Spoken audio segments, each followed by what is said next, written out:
Hi, today we're going to talk about how to choose the right retirement apartment. So, you've sold your family home, you've decided that apartment living is the way you want to go for your personal situation, and that's great. I wanted to go over 10 tips on things to think about when you're thinking about that and looking at retirement apartments. And we're going to go over that in just a moment. Hi, my name's Deirdre Dunn. I'm a real estate broker in the Wellington and Waterloo regions in Ontario. I help empty nesters downsize, reducing the stress, overwhelm, anxiety that comes along with downsizing by using my 5-step process. I call it your next chapter. And before we begin, if you could press the subscribe and like button so that more people like you can see this video. Thanks. Number one, I want to talk about is renting from a reputable corporation. And I want to emphasize reputable because with a reputable corporation, you're going to have professional management, they're going to have systems in place, and things are going to probably run much more smoothly. They're also going to know the RTA, which means the Residential Tenancy Act, which is used here in Ontario, versus a private landlord may or may not know that RTA, Residential Tenancy Act.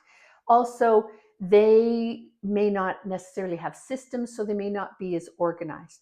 Not all landlords are like that, but a reputable corporation, you kind of know what you're getting into. So, and the other thing, tip number 2 to consider is the age of the building and the demographics of the building. So, older buildings often have a lot of charm and character, which is lovely, but newer buildings usually have more amenities. So, what is it that you're looking for? That charm and character, or are those amenities really important to you? And the other thing is the demographics of the building. So, is this apartment building more geared towards seniors and older people, or is it a mix of people? And the only reason I bring that up is if you're looking for community, then maybe you want to gear yourself more to an older building to create that community for yourself.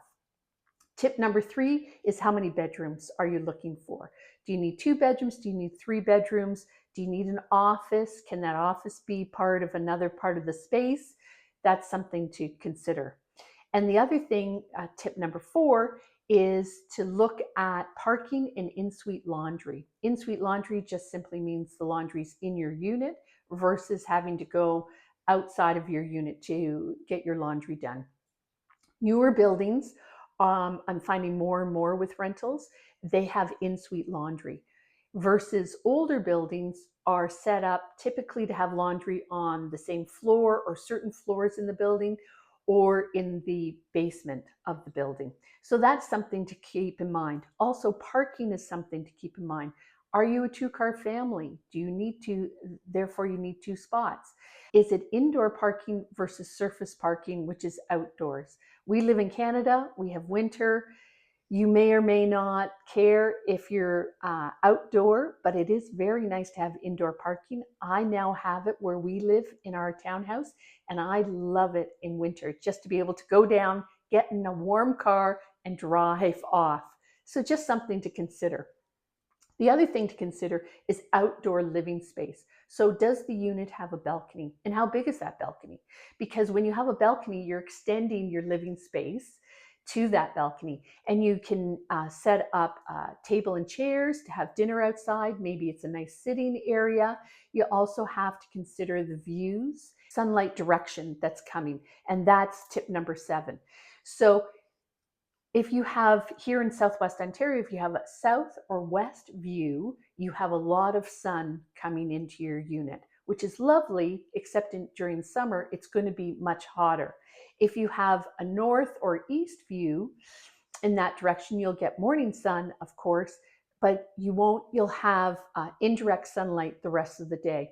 So decide which is more important to you, having that, lots of sunshine, very sunny rooms, or that's not so important to you. The other thing is views and trees. So what views do you have looking out your apartment? Is it onto major roadways, or are you looking out onto a park or some greenery? that may be a difference for you. Interesting little note here. So my grandmother, long time ago, moved into an apartment, and the lady said, have her look out onto the road. And my grandmother was quite insistent that she really wanted to look out onto the green space. And the lady said, actually, for someone who's living by themselves, they may actually enjoy looking out onto the road because there's activity. There's people walking around, there's cars coming and going. There's something more to be seen as opposed to just looking out on the green space, which may not change all that much. So that's just something that I mention and consider. Number 8 is the floor level consideration. So what level in the apartment building are you going to be on? Some people want to be on ground floor because it reminds them very much of like living in a house.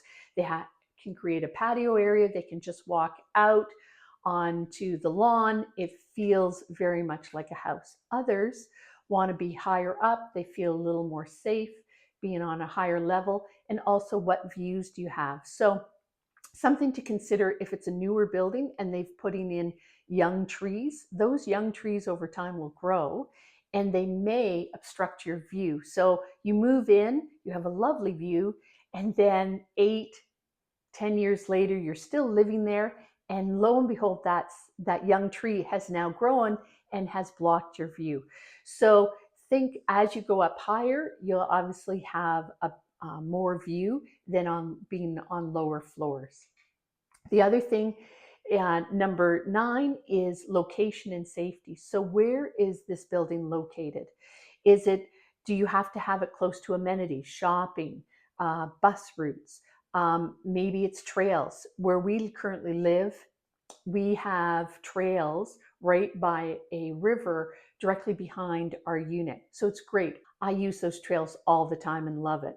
That may or may not be important to you. You may not necessarily be a walker, so having trails close by may not be a priority for you. But having shopping close by or close to your church or community center may be a priority for you. And that brings me to number 10, which is on-site fitness, facilities, and amenities. So do you need those amenities? If you're aspirational, saying, oh, I'd really like to start swimming, but you really haven't been swimming much, having that swimming pool may or may not be used, or a gym in the building may or may not be used. And the other thing I wanted to mention is ventilation.